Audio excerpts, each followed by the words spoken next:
Hi everyone, this is AJ and welcome back to the channel. Welcome to a new movie review. Today I'm going to be talking about Ghostbusters Afterlife.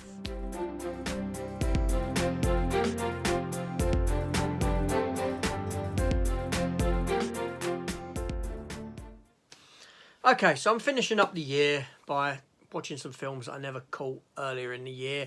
Ghostbusters Afterlife was one of them. So I went into this film somewhat skeptical.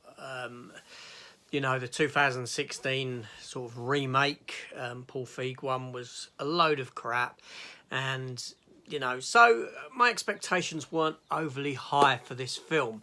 But yeah, I watched it last night, and yeah, I'm going to give you my thoughts on it.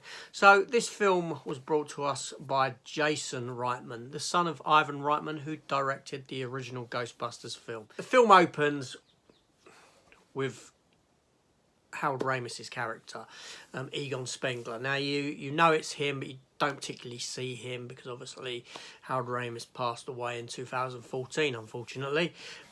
So it's all done in shadow and this sort of a thing.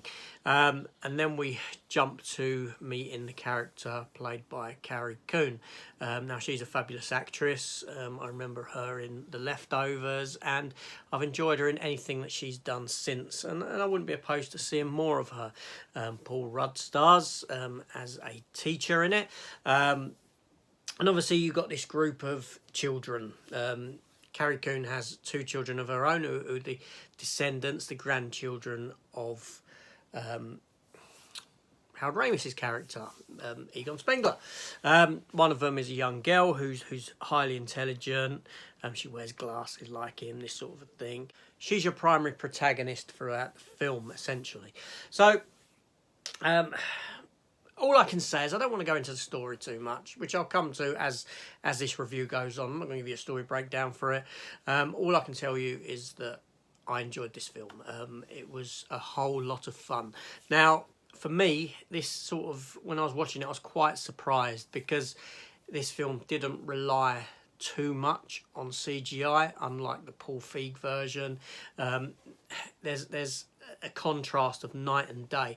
The colour palette of this film now is quite muted, whereas if you watch the Paul Feig one, it's very bright and luminescent, and do you know what I mean? Almost like a Joel Schumacher Batman and Robin film.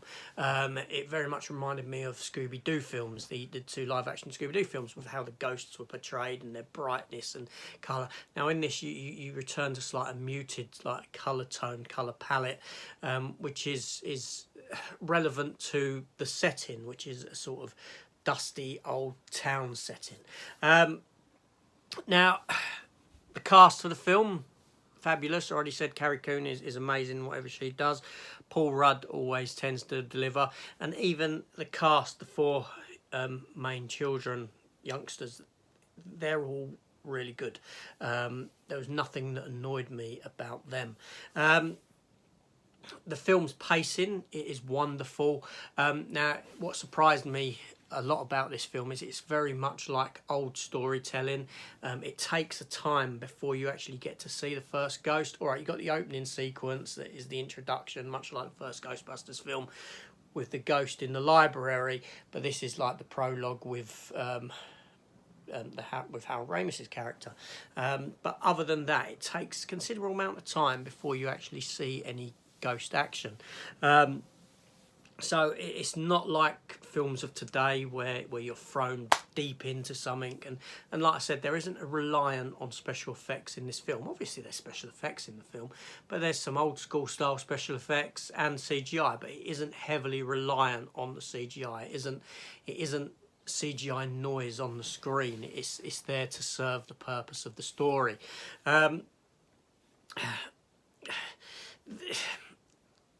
I mean, the film's not perfect, don't get me wrong, right? I had issue with the reliance on the original Ghostbusters film. You've got everything in this ghost-wise is from the original Ghostbusters film. You have the Gozer story again, which is fine in itself. I didn't have,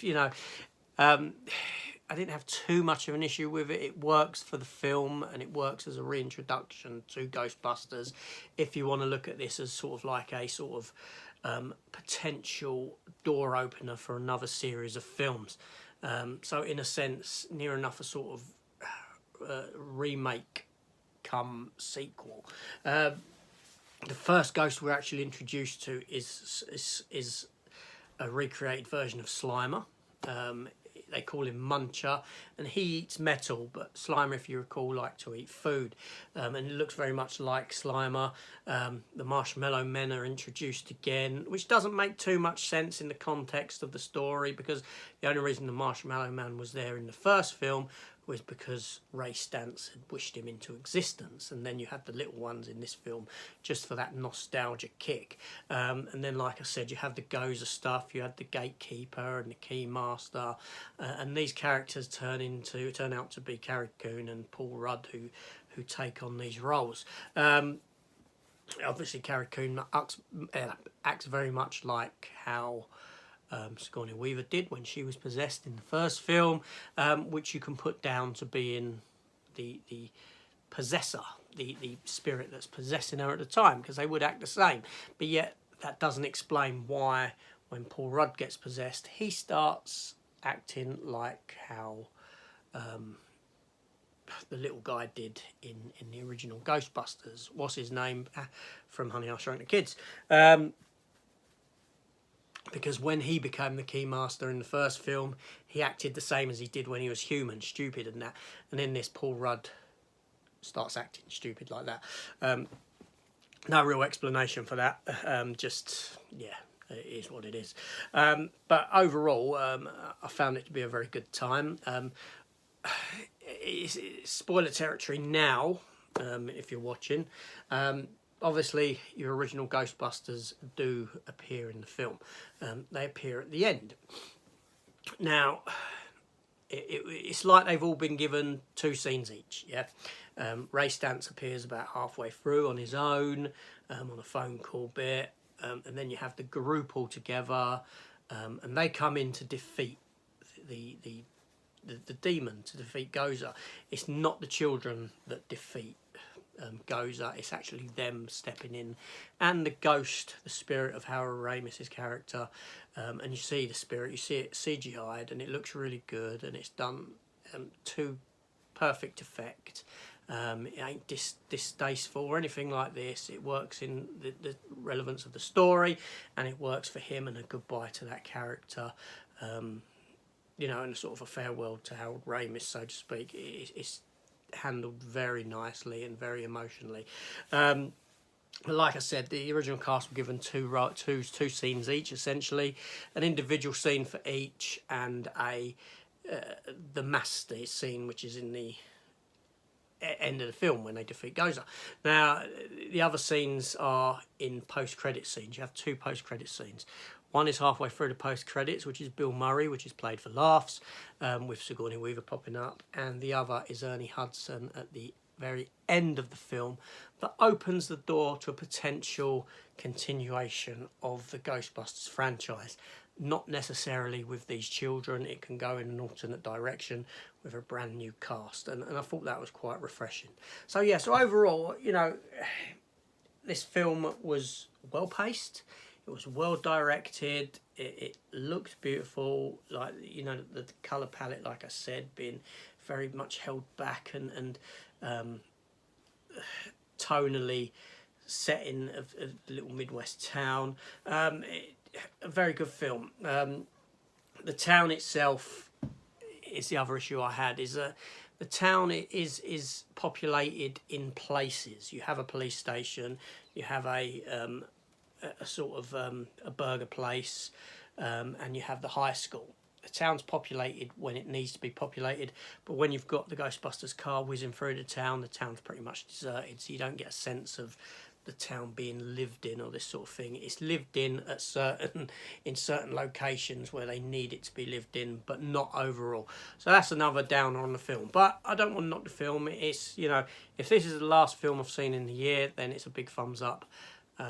For that, I really enjoyed the film. It's a great way to continue the franchise, and I will look forward to seeing this film, watching this film again several times in the future.